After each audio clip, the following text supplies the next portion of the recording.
shops and businesses open and to be assured that their lives and interests will be safe. Can you give me the source? It's the Haifa District Headquarters of the British Police. Where was it published? It was quoted by Samuel Katz in his book Battleground. Okay. I have to look at that evidence. Okay, I don't have. I'll be happy to give you this. Give it to me, and I'll definitely look at it. Sure. A second quote about the orange trees you mentioned is actually interesting. From the interim report of the Civil Administration of Palestine to the League of Nations in June 1921 states, quote, Jewish agricultural colonies developed the culture of oranges. They drained the swamps. They planted eucalyptus trees. They practiced with modern methods all the processes of agriculture. Every traveler in Palestine is impressed by the beautiful stretches of prosperous cultivation about them. And I do want to mention that was 40, 50, 60 or so years after Mark Twain's infamous quotes about going through Palestine and being desolate. So those two quotes, I have many others, I'm not going to take up more time. And then the last thing, you sort of glossed over the current events, and I just wanted to mention, when you talked about direct quotes negotiations failing, you didn't really mention the 2000 Camp David Summit, when over 90% of the West Bank, 100% of Gaza, East Jerusalem, and additional land was offered to Arafat, accepted by Israel and the United States, and he turned it down.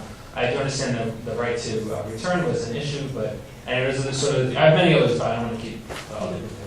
I would look at. I want you to give me the history, the specific mentioning of the Haifa. I haven't looked at it. I will look at it, and if you give me your contact, I'll respond to it. As far as the agricultural claim, once again, selective deployment of history relative to Palestine has been one of the primary ways of dispensing and trying to dispossess the Palestinians. I read Mark Twain. I don't think that he is the authority on the history of Palestine, on its agriculture, on its production. And there are thousands, if not hundreds of thousands of travel literature about Palestine and how it is. So a few evidences that are tangentially does not prove the point that Palestine has been cultivated from the early period of history, and it did not stop in 1948 for it to progress. Now I would give you that Zionist presence as highly industrialized did affect and bring in new technology into agriculture, but they were already using an existing infrastructure of Arab and Palestinian agriculture that has many years in the making. What is disheartening is to say that the Jewish population came in, discovered desert, and made the desert bloom. That thesis itself has to be set aside, have no foundation whatsoever to begin with.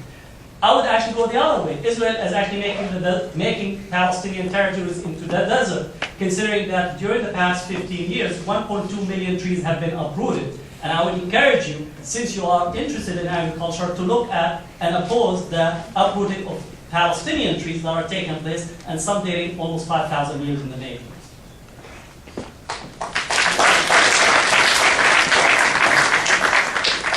Hi, I wanted to thank you for coming to UCI to speak to us today. In your speech, you mentioned that property records were available to look at to see how the Israelis had taken the Palestinians' land. It was my understanding that the National Archives were not open to historians to look at. Which National Archives? I think the Israeli ones. Well, the Israeli ones post-1948. Mm-hmm. But earlier, you have a set of British archives that you could look at. Prior to that, you have also Ottoman archives that are present in Beirut, in Damascus, and in Turkey. So it depends on which period that you look at. The Israeli archive, military archives have been opened. Benny Morris have done work in the Israeli archive.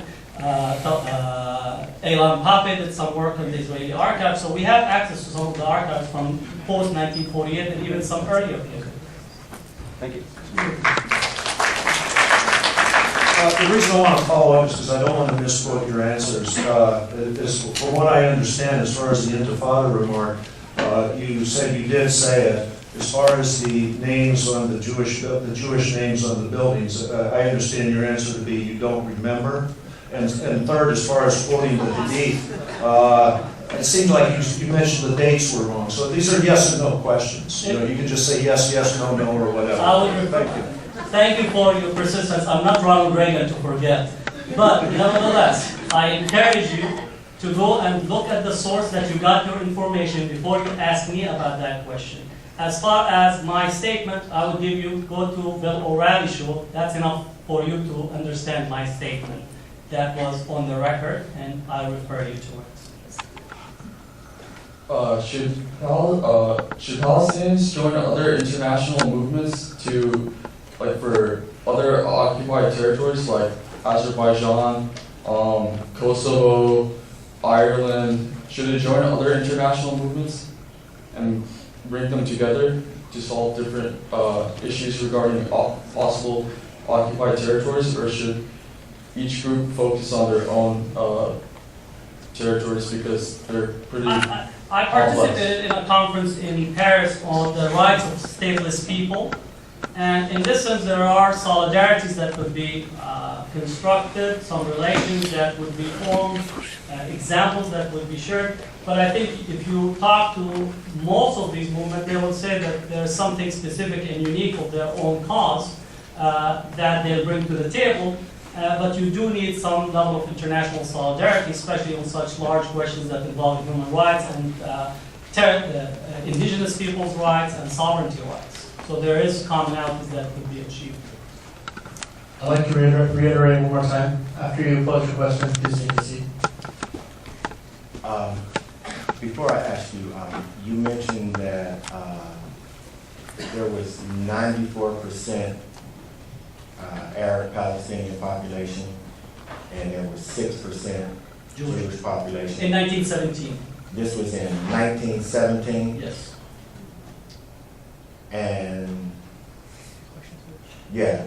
So, okay, my question is, I'm supposed to believe that those 6% of people start kicking 94% of people off the land. Well, the 6%, with the help of the British, that became the power in Palestine, facilitated the bringing of more 6%. Yes.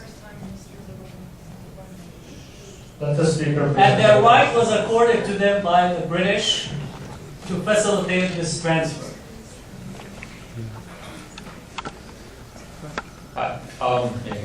So, Oh, your question about Camp David, I saw you. well, that's actually, I did have a few other things, but it's about the British, actually. You bring up the British a lot. And the mandate for Palestine that was imposed by the League of Nations and it gave unto Britain to carry through called for not just Israel, but Transjordan as well. And then soon after, in 22, I don't remember exactly, I think it was 22, they gave almost 80% of Palestine to Transjordan, which would later become Jordan. So they gave 80% of the land that was mandated for the Arabs and for the Jordanians. And so the thing is this, when you say that you claim that Britain imposed the immigration, you didn't mention anything about Jews fleeing for anti-Semitism, and you also didn't mention the white paper of 1939, which imposed strict limits after the Arab revolts in 36 and 39. It was very strict limits, even during when the Holocaust was taking place, and millions of Jews were dying in Europe, and people were trying to flee, they were not letting more people come in. So I'm curious about how that fits in with your presentation of Britain, always favoring the Jews, and then also the Camp David question. Once again, and here let me say, you assume that the League of Nations imposed or gave the British the authority to have mandate over Palestine. Just for us to just step back, assuming that we are really still at the period that we are in, who are the League of Nations? What authority do they have? Who empowered them to dispossess the Palestinians and to give their land as a gift to another group that is in Europe? So for me, the Zionist movement and the British were two Europeans grouping, sitting in Europe and deciding the future and the history of the Palestinians. Now, as far as the British mandate, we need to understand that the Zionists were party to the discussions on the Balfour Declaration and on the League of Nations. And I agree with you that the Zionists were upset because they wanted all the way up to the Hejaz Railroad that cuts through Jordan. And therefore they claim that that land belongs to them. So therefore in the Jordanian-Israeli treaty, they actually say that we gave Jordan land rather than the other way around. Once again, this